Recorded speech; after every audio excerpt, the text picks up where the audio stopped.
All right, guys, it's that time again. It's time for another virtual model railroad show on Coffee and Trains.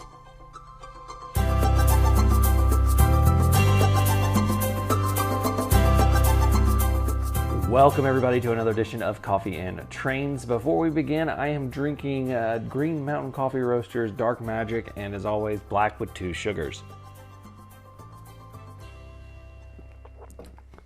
Today we are showcasing 5 more model railroads in our virtual model railroad show, and they are all amazing. We got a unique one too, so that one we'll save until the end.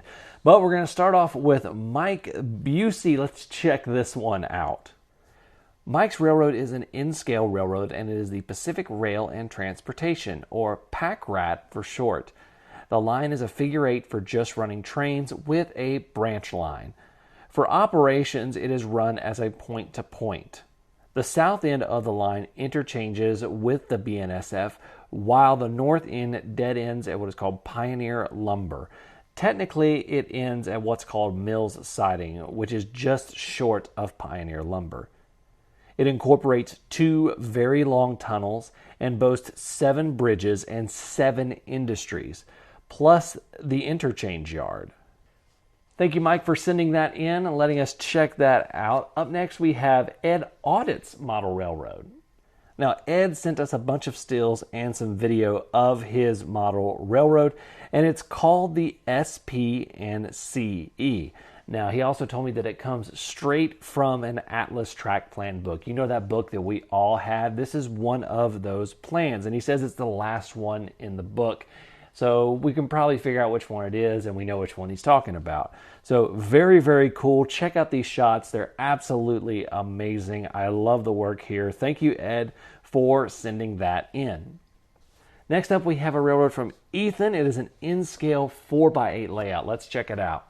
Ethan's model railroad is a 4x8 N-scale model railroad, and it is a design that is in between the 1940s and 1950s, and he says he does this so that he can drive first-generation diesels as well as late steam locomotives. Now, his table is unique because it has its backdrop board in the middle of the board rather than off to one side. Now, this allows him to create 2 separate scenes, which is a really cool way to break up a model railroad and give you some scenic breaks so that you can't see the entire railroad, which makes it feel a lot bigger. Now, he says that his dad did all of the switches and some of the track while he did all of the scenery and designing and planning on the city portion of the layout. The layout is still going strong, and they plan to add more in the future. Next up, we have Philippe Durand, and he has sent in a Z-scale model railroad to check out, and it's a very, very cool one. I'm very impressed. He sent us some videos from his YouTube channel, and I'm going to play those right here. Absolutely love it. He says that his scenery is nearly finished and detailing is going on right now. He doesn't have a global photo of the layout to show the whole thing, but the videos give a good view, so that's why he sent those to me. And I have to say, this is an incredibly impressive Z-scale layout. I love this setup, and this really demonstrates the benefit of Z-scale and being able to get that expansive scenery in a relatively small space. So thank you, Philippe, for sending that in. Love seeing some of the other scales. Love seeing Z-scale right there. Very, very cool. Okay, I promised that the last one would be a unique one, and I am going to hopefully deliver on that. So Calvin Bramble sent me this in, and this is the first L scale or L gauge layout that I'm featuring now. Some of you may not know what L gauge is, and that is Lego model trains. It is a very expansive sub-hobby in model railroading. There is a lot going on with L gauge. Just all you have to do is do a quick Google and you can find a lot on it. Now, here is his. It is a model railroad that he has been building for the past 6 months, and all the trains and surrounds are built to a 1/48 scale, and everything is scratch built and designed by him using photos and diagrams to ensure as accurate a model as possible. The only exceptions are the caboose and the yellow tractor on top of the flat car, which are instructions I have purchased through brickmodelrailroader.com, and I've checked that out. It's a very cool website. I'll put the link in the description below. The main feature is his Canadian National GP38-2, And this thing is really cool. Just check this thing out. Some of his other notable models are his CN slab side covered hopper and wood reefer.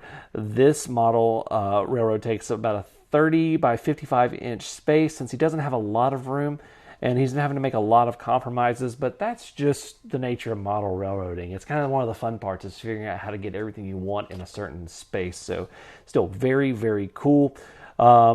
He is depicting some stuff in Southern Ontario from the 70s to the 90s. He's been a lifelong Lego fan and model railroader, so it's only a natural fit to combine these two, he says. So very, very cool. He says it's a challenge to scratch build everything, and now that he has the layout has been finished and he has already disassembled this one, is actually working on a new one, which is one cool thing about the Lego and the L gauge and things like that. So thank you, Calvin, for sending that in, and thank you all for sending in those great model railroads. If you want your railroad to be featured in an episode of Virtual Model Railroad Show on Coffee and Trains, you can send it to ddrrcommunity@gmail.com. I'll have that email in the description below. All right, let's get to some of the coffees you guys are drinking. Shane's Trains says that says he'd love to see my reaction to Sark's Hawaiian Blend coffee. It comes in whole beans and he drinks it daily. Great coffee. Thanks so much for sending that in. Paul Stitt says that he is drinking Folgers Black Silk half and half with sugar. Always a good classic. There we go. Let's see. What else do we have here? Who has some great coffee coming in? Let's see here. Brian Page, Model Train, says that he is drinking plain old McDonald's McCafe coffee black. Nothing wrong with that. Every now and then I love a good cup of McCafe coffee. So thank you guys so much for watching. Thank you for sending in the coffees that you're drinking. I want to hear what coffees you're drinking, and I might mention it on the show. You can leave that in the comments below.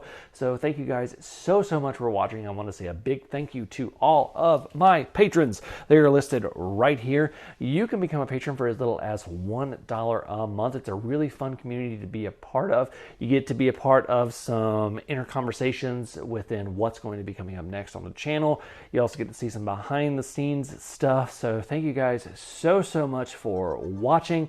And also, if you want to submit, don't forget, if you want to be on the next Virtual Model Railroad Show, submit that at ddrrcommunity@gmail.com. That email is in the description below.